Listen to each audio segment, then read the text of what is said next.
வெற்றிமாறனும் சிம்புவும் சேர்றதான ஒரு பிளானே கிடையாது. படம் ஆரம்பிக்கிறதுக்கு முன்னாடி முதல்ல தனுஷ்ட்டு சொல்லிட்டு தான் அவர் இந்த ப்ராஜெக்ட்கே வந்தார். அதனால் வடசென்னை 2 கண்டிப்பாக வெற்றிமாறன் சிம்பு தான் பண்ணுவாங்க. த்ரிஷா, சமந்தா இவங்க 2 பேர்ட்டையும் பேசிட்டு இருக்காங்க. 2 பேர்ல யாரோ ஒருத்தவங்களை கன்ஃபார்ம் பண்ணிடுவாங்க. 2 பேர் தான் ஒருத்தவங்க ஹீரோயின். நெல்சன் வந்து ஒரு பெரிய ரிட்டையர்ட் ரவுடிட்ட போய் ஒரு கதை கேட்பார். அவர் டேரக்டருங்க படம் பண்ணுங்கன்னு. இதுதான் கதை. பொல்லாதவனுக்கு பிறகு தான் ஒரு மோல்டான ஒரு ஆர்டிஸ்டாக மாறுறாரு. அப்போ தன்னுடைய கேம்பஸில் இருந்த ஒருத்தர் ஆப்போசிட் முகாமுக்கு போறாரு அப்படிங்கிறது வெளியில் அவங்க சொல்லிக்கிட்டாலும் கூட உள்ள இருக்கும். கமலில் இறந்து போகிற மாதிரி தான் சீன், பட் சிம்பு இறந்து போகிற மாதிரி மாற்றுறாங்க. இந்த மாதிரி சீன் நிறைய 2 பேருக்குள்ள கருத்து ஏற்பாடு ஏற்பட்டுருக்கு, கமலுக்கும் மணிரத்னத்துக்கும். எஃப்டி சினிமாஸ் நேயர்கள் எல்லாத்துக்கும் வணக்கம். இன்னைக்கு நம்ம கூட யார் இருக்காங்கன்னா ஜேர்னலிஸ்ட் சுபேஷ் சார் தான். வணக்கம் sir. Sir, Vetrimaaran and Silambarasan அவரோட மூவியோட ஃபர்ஸ்ட் லுக் வெளியாயிருக்கு. எல்லாருமே வந்து என்னென்ன டைட்டில் வைக்க போகிறாங்க, எது மாதிரி கொண்டு போகிறாங்க அப்படின்னு இருந்தவங்களுக்கு அரசன் அப்படின்னு ஒரு டைட்டில் வச்சுருக்காங்க. இது காரணம் வந்து சிலம்பரசன் அதை பேஸ் பண்ணி வச்சாங்களா, உண்மையாகவே அந்த மூவியோட கேரக்டர் அப்படி தான் இருக்கா? இல்லை, சிலம்பரசன் அப்படிங்கிறது தான் அரசன் அப்படின்னு வச்சுருக்காங்க. அரசனுங்கிறது ஒரு கேசியான டைட்டில் தான். இந்த படம் ஆரம்பிக்கப்பட்டதே பெரிய சுவாரஸ்யமான விஷயம். முதல்ல வந்து வெற்றிமாறனும் சிம்புவும் சேர்றதான ஒரு பிளானே கிடையாது. ஆக்சுவலாக வெற்றிமாறன் வந்து விடுதலை 2 முடிச்சுட்டு அவர் வந்து ஆரம்பிக்க வேண்டிய படம் வாடிவாசல். வாடிவாசல் படம் எல்லாருக்கும் தெரியும், 2021 ஆரம்பிக்கப்பட்ட படம். கிட்டத்தட்ட அப்படியே தள்ளி 4 வருஷம் வந்துருச்சு. அதுக்கடையில் ஒரு நிறையா படங்கள் பண்ணிட்டார். விடுதலை 1, 2லாம் பண்ணிவிட்டு வர்றாரு. அந்த பிறகு இந்த படம் பண்ணலாம் அப்படின்றப்ப சூர்யாவுக்கும் வெற்றிமாறனுக்கும் சில டேர்ம்ஸ் அண்ட் கண்டிஷன்ஸ் ஒத்து வரல. ஒரு பல்கான டேட் கேட்குறாரு அந்த படத்துக்கு. அதுக்கு பிறகு அந்த டேட் கொடுக்க முடியாமல் போயிடுச்சு. அதற்கு பிறகு என்னென்னா என்ன பண்ணலான்னு ஒரு ஆசிலேஷனில் இருந்துகிட்டு இருக்கப்போ தான் ஒரு முறை வந்து ஒரு ஃபங்க்ஷனில் கலைப்புலி தானு வந்து சிம்புவை பார்த்துருக்காரு. ஒரு படம் பண்ணலாமான்னு கேட்டிருக்காரு. ஆல்ரெடி அவங்கள்ட்ட ஒரு கமிட்மெண்ட் இருக்குது போல். பண்ணலாம் சார் அப்படின்னோடனே இவர் சிம்பு வந்து அப்போ தான் தக் லைஃப் முடிச்சுட்டு வந்திருக்கார். தக் லைஃப்பில் அவருக்கு ஒரு பெரிய பேட் எக்ஸ்பீரியன்ஸ். கிட்டத்தட்ட ஒரு 2 வருஷத்துக்கு மேலே அந்த படத்தில் ட்ராவல் பண்ணி வெயிட் லாஸ் பண்ணி ப்ரொமோஷனுக்கு சுற்றி அப்படின்னு நிறையா பண்ணி அந்த படம் எதிர்பார்த்த அளவுக்கு இல்லை, சீன்ஸும் இல்லை, அந்த படத்துடைய கிளைமேக்ஸே இல்லை. இவர்கிட்ட சொன்ன கிளைமேக்ஸ் ஒன்று, எடுத்த கிளைமேக்ஸ் ஒன்று. அதனால் அந்த படம் பெருசாக அவருக்கு ஒரு அப்செட் ஆனோடனே உடனே ஒரு இந்த படம் பண்ணலான்னு கேட்குறாங்க. பண்ணோடனே எல்லாமே அந்த தக்லீஃப்க்கு பிறகு நடந்த விஷயம் தான், மேஜிக் தான். உடனே 2 பேரையும் மீட் பண்ண வைக்கிறாங்க. மீட் பண்ணோடனே ஒரு லைன் சொல்கிறாரு, அவருக்கு பிடிச்சி போனோடனே படம் ஆரம்பிக்கிறாங்க. படம் ஆரம்பித்து ஷூட்டிங்லாம் போகலாங்கிறதுக்கு முன்னாடி ஒரு ப்ரொமோ வீடியோ பண்ணலான்றாங்க. அந்த ப்ரொமோ வீடியோவே பெரிய ரிச் ஆயிடுச்சு. கிட்டத்தட்ட ஒரு கோடிகளில் ஆயிடுச்சு. செட்டெல்லாம் போட்டு பெருசாக பண்ணிட்டாங்க. அதில் வந்து 2 கேரக்டரில் வர்றார். ஒருத்தர் வந்து ஒரு 25 வயசு பையனாகவும், இன்னொருத்தர் வந்து ஒரு 30+ ஆகவும் வர்றார். ஒரு மீசையெல்லாம் எடுத்து ரொம்ப அந்த 2 கேரக்டருமே அந்த ப்ரொமோ வீடியோவில் இருக்குது. ஒரு 15 நாள் கேப் விட்டு எடுத்தாங்க. அதில் வந்து வெயிட் லாஸ் பண்ணியிருக்கிறாரு. இது எடுத்துகிட்டு இருக்கப்போ தான் என்னாச்சுன்னா படம் வந்து ட்ராப்பு அப்படின்னு ஒரு செய்தி போச்சு. என்னென்னு விசாரிக்கிறப்ப இந்த படத்தினுடைய பட்ஜெட் வந்து பெருசாக நிற்கிது. அதாவது இவருக்கு என்னென்னா வெற்றிமாறனுக்கு ஒரு அமௌண்ட் அட்வான்ஸ் கொடுத்துருக்காரு. வாடிவாசலுக்காக ஒரு பணம் செலவு பண்ணியிருக்காங்க. அந்த படத்துக்கு மதுரையில் ஆஃபீஸ் போட்டாங்க, அப்புறம் மாடெல்லாம் வாங்கி வளர்த்தாங்க, சூர்யாவுக்கு சம்பளம் கொடுத்து அட்வான்ஸ் கொடுத்துருக்குறாங்க. இதெல்லாம் வந்து பெரிய அமௌண்ட். இந்த அமௌண்ட்லாம் வந்து இந்த படத்தில் நிற்கிது. அப்போ இதுக்கு பிறகு சிம்புவோடைய சம்பளம், ப்ரொடக்ஷன் காஸ்ட்டு போகிறப்ப இந்த படம் பெரிய பட்ஜெட்டாக வருது. யோசிக்கிறாங்க, இவ்வளோ பெரிய பட்ஜெட்டில் இந்த படம் பண்ணி எவ்வளோ பிஸ்னஸ் பண்ணுறதுக்கு அப்படின்னு. எல்லா ஒரு ஆர்டிஸ்ட்டுக்கும் ஒரு பிஸ்னஸ் இருக்கும் இல்லையா? அப்போ என்ன பண்ணலாம் அப்படின்ற மாதிரி இதாக இருக்கும். அப்போ என்ன பண்ணுறாங்க, வெற்றிமாறனும் சிம்பு இந்த ப்ராஜெக்ட் வெளியில் வேறு கம்பெனிக்கு போகலாம் அப்படின்னு சித்தாரா என்டர்டைன்மெண்ட் ஒரு கம்பெனிக்கு பண்ணுறதா பிளான் இருந்தாங்க. அப்புறம் வேண்டாம், எனக்கு ஒரு நாள் இவர் கூட ட்ராவல் பண்ணிடுவாங்கிற மாதிரி அப்புறம் அவங்களுக்கு பேச்சுவார்த்தையில் நடந்து இந்த படத்தை தானு சாரே பண்ணுற மாதிரி பண்ணிவிட்டு 2 ப்ராஜெக்டாக பண்ணுறாங்க. வெற்றிமாறன் இன்னொரு படமும் பண்ணுறது, சிம்பு கூட இந்த படம் பண்ணுற மாதிரி 2 ப்ராஜெக்டை பிரிச்சுட்டாங்க. பிரித்த பிறகு இந்த படம் இப்போ மற்ற வேலைகள்லாம் ஆரம்பித்து இந்த படத்துக்கு என்ன டைட்டில் வரப்போகுது அப்படின்னா அந்த ப்ரொமோ ஷூட் பண்ணதெல்லாம் ஆல்மோஸ்ட் சினிமாவுக்கு எல்லோரும் பார்த்துட்டாங்க. அவ்வளோ கிராண்டாக இருக்கும். அது வந்து கூலி படத்தோடைய ட்ரெய்லர்லேயே அந்த ப்ரொமோ வந்து லான்ச் பண்ணுற மாதிரி இருந்துச்சு. அப்புறம் இந்த ப்ராப்ளம் போயிட்டு இருந்ததுனால லான்ச் ஆகலை. அப்புறம் 4ஆம் தேதி பிளான் பண்ணாங்க. 4ஆம் தேதி பிளான் பண்ணுறப்ப தான் அந்த கரூர் ஸ்டாம்பேட் வந்துருச்சு. அதுக்கு பிறகு அதில் பண்ண முடியல. இப்போ தீபாவளி ரிலீஸில் வர படங்களில் இன்ட்ரோவில் போடலாம் அப்படிங்கிற மாதிரியான வேலைகள்லாம் நடந்துகிட்டு இருக்கு. இப்போ சார், முக்கியமாக நீங்கள் சொன்ன மாதிரி எனக்கு என்னென்னா வாடிவாசலில் வந்து நிறைய லாஸ் ஆனதுனால தான் இந்த படம் வந்து எடுக்கிறாங்க அப்படின்னு நீங்கள் சொன்னீங்க.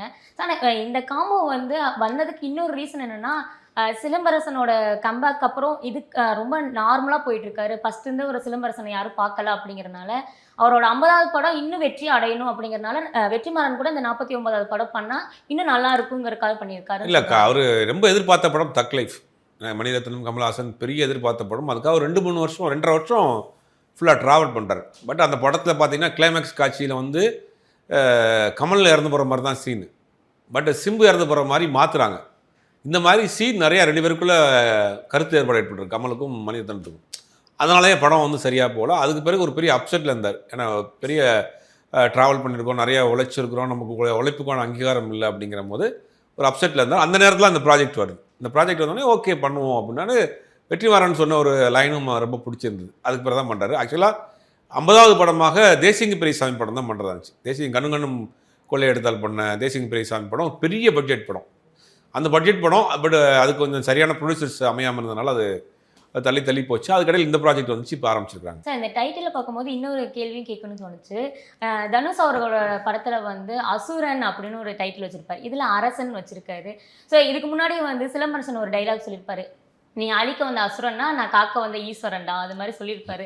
ஸோ ஆடியன்ஸ் வந்து ஃபஸ்ட்டு விஜய் அண்ட் அஜித் அப்படின்னு சண்டை போடுற மாதிரி இப்போ சிலம்பரசன் தனுஷ்னு சண்டை போட்டுட்டு இருக்காங்க. ஸோ மறுபடியும் இது கொண்டு வரும்போது சண்டை ஆடியன்ஸ்குள்ள வரும், மறுபடியும் அந்த மோதல் ஏற்படுங்க. இல்லை அப்படி இப்போ வராதுன்னு நினைக்கிறேன். ஏன்னா அவங்க கொஞ்சம் மெச்சூர்ட் ஆகிட்டாங்க. இப்போ அசுரன்கிறதுக்கும் அரசனுங்கிறதுக்கு மீனிங்கே வேறு. அரசனுங்கிறது ஒரு நேமு, அப்போ ஒரு கிங்கு அந்த மாதிரி சொல்லலாம். அசுரன்கிறது வேற இல்லையா, அது வேற இல்லையா? அப்போ ரெண்டுக்கும் அந்த சொல்கிற அந்த ஸ்லாங் வேணால் ஒரே மாதிரியாக இருக்கும், முறையே அர்த்தம் வேறு. அப்போ இவர் சிலம்பரசன், அதனால் அரசன் வச்சுருக்கிறாங்க. அவர் அசூரன் அந்த படத்துக்கு அநீதிகளை அழிக்க வந்து அசூரன், அதுக்கு அந்த கதைக்கு தேவைப்படுறதுக்கு வச்சுருக்காங்க. ரெண்டுக்கும் சம்மந்தமே கிடையாது. பட் அந்த போட்டிங்கிறது வந்து ஒரு சின்னதாக இருக்கும். என்ன தான் ஒரே காலகட்டங்களில் காம்படிட்டராக வந்தாலும் கூட இன்றைக்கி பக்குவப்பட்டுட்டாங்க. இருந்தாலும் கூட அந்த ஒரு சின்ன ஒரு இருக்கும். இப்போ வெற்றிமாறன் இந்த பக்கம் வந்தது தனுஷ்க்கு ஒரு சின்ன வருத்தம் இருக்கும். ஏன்னா வெற்றிமாறனுடைய என்ட்ரிக்கு பிறகு தான் தனுஷினுடைய கேரியரே மாறுது. அது வரைக்கும் அது ஒரு கணக்காலம், புதுக்கோட்டையிலிருந்து சரவணன், அந்த மாதிரி படங்கள் திருவிளையாடல் ஆரம்பமும் பண்ணிட்டு இருந்தார். அந்த பொல்லாதவனுக்கு பிறகு தான் ஒரு மோல்டான ஒரு ஆர்டிஸ்டாக மாறுறாரு. அப்போ தன்னுடைய கேம்பஸில் இருந்த ஒருத்தர் ஆப்போசிட் முகாமுக்கு போகிறாரு அப்படிங்கிறது வெளியில் அவங்க சொல்லிக்கிட்டாலும் கூட உள்ள இருக்கும். ஆனால் இன்றைக்கி தனுஷினுடைய வளர்ச்சி பெரிய வளர்ச்சி. நீங்கள் தமிழ் தாண்டி போயிட்டார், ஹாலிவுட் வரைக்கும் போயிட்டார். அப்படிங்கும்போது அது வந்து திருப்பி வந்து இங்கே சண்டை போட்டுக்கிட்டுலாம் இருக்க மாட்டாங்க. சார் நீங்கள் சொன்ன மாதிரி வெற்றிமாறன் சார் தனுஷோட காம்போவில் தான் ரொம்ப ஹைப்பாக ஆனார் அப்படின்னு சொல்லியிருந்தீங்க. ஸோ இந்த காம்போலையும் பார்த்தீங்கன்னா வடச்சென்னையோட ஒரு சாயலில் தான் இந்த படமும் வரும், அது மாதிரி வெற்றிமாறன் சாரும் சொல்லியிருந்தாரு.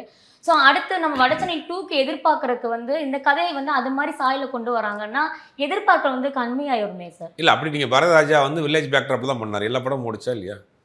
இப்போ வடசென்னை பேக்ட்ராப்பில் ஒரு கேரக்டருடைய டெவலப் பண்ணி அதை பண்ணுறாங்க. வடசென்னையில் நடந்த இந்த படத்தில் நெல்சன் வந்து ஒரு டேரக்டராக வர்றார். நெல்சன் வந்து ஒரு பெரிய ரிட்டையர்டு ரவுடிகிட்ட போய் ஒரு கதை கேட்பார், நான் ஒரு டேரக்டருங்க படம் பண்ணுங்கன்னு. இதுதான் கதை. அவர் என்ன சொல்வார், ஒரு கதை சொல்கிறார், இந்த மாதிரி 90ல் ஒருத்தர் ரவுடி இருந்தாயா, பயங்கரமாக நல்லா என்ன பண்ணான்னு தெரியுமா அப்படின்னு சொல்லுவார். அவர் அப்படியே சிம்பு வந்து காட்டுவாங்க. அவர் நடந்த சம்பவங்களை அவர் ஸ்டோரியாக சொல்லிகிட்டு இருப்பார், இங்கே படமாக போயிட்டுருக்கும். அந்த மாதிரி ஒரு கதை. அது வேறு கதை. வடசென்னைங்கிறதே டோட்டலாக வேறு இல்லை.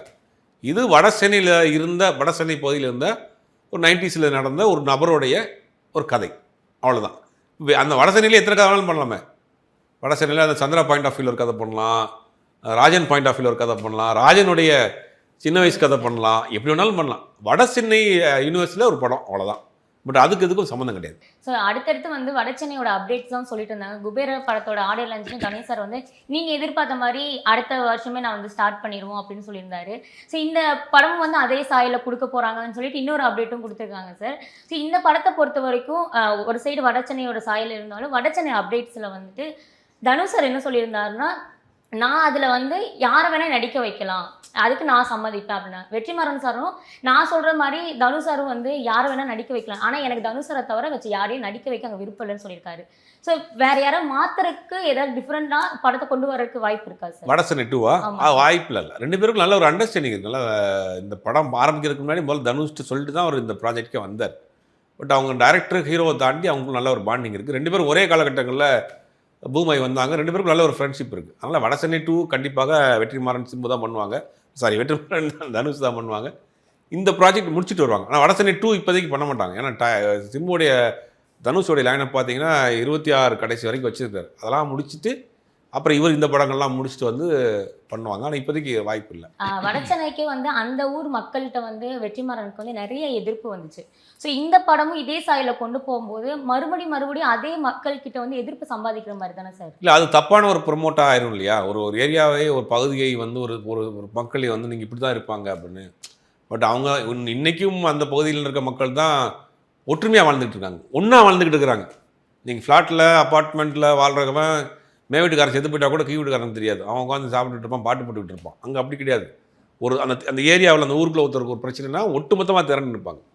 இன்றைக்கி வந்து கூடி வாழ்ந்துட்டு இருக்கிறாங்க. பட் அதை வந்து யாரோ அந்த பகுதியில் ஒரு சில பேர் சென்ற தவறை வந்து நீங்கள் வந்து பூத கண்ணாடி வச்சு காட்டுறப்ப என்னென்னா ஒட்டுமொத்தமாக அது மாதிரி தான். இந்த மதுரைனாலே அருவாள், திருநெல்வேலினாலே அருவாள்னு ஒரு காட்டுவாங்க. அதை தாண்டி திருநெல்வேலிக்குள்ளே நிறையா கதை இருக்குது, மதுரைக்குள்ளே நிறையா கதைகள் இருக்குது. அந்த மாதிரி இருக்கு. ஆனால் இதில் அந்த மாதிரியான விஷயங்கள் பண்ணியிருக்க மாட்டார். அதில் நிறையா தப்பான விஷயங்கள் ப்ரொமோஷன் ஆயிருந்துச்சு. அந்த படங்களில் வடச்சென்னையில் தப்பான டைலாக்லாம் ப்ரொமோஷன் ஆயிருந்துச்சு. இதில் கொஞ்சம் கேர்ஃபுல்லாக பண்ணியிருப்பாருன்னு நினைக்கிறேன். இதில் வந்து அனிருத் சார் வந்து மியூசிக் பண்ணுற மாதிரி நிறைய அப்டேட் சொல்லியிருந்தாரு. வர 16ஆம் தேதி வேறு அவரோட பர்த்டே வேறு. ஸோ அந்த டைமில் தான் வந்து ஃபஸ்ட் லுக் அந்த ப்ரொமோஷன் மாதிரி வெளிவர மாதிரி சொல்லியிருக்காங்க. உண்மைதான் சார்? இல்லை வந்துட்டு வேறு எதாவது டேட் வந்து ஃபிக்ஸ் பண்ணி? அதான் தீபாவளி படம் ரிலீஸ் ஆகிறப்ப அந்த தேட்டரில் ரிலீஸ் பண்ணுற மாதிரி ஒரு பிளான்.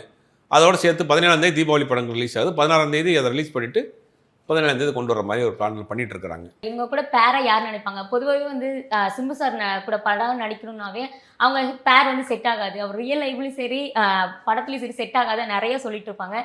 இந்த படத்தில் வந்து யார் அவரை கூட பேரை நடிக்க போகிறாங்க சார்? இல்லை புதுசாக யாராவது கொண்டு வராங்களா? இப்போ பழைய நடிகர்கள் யாராச்சும் உள்ள காம்போ? த்ரிஷா, சமந்தா இவங்க 2 பேர்ட்டையும் பேசிட்டு இருக்கிறாங்க.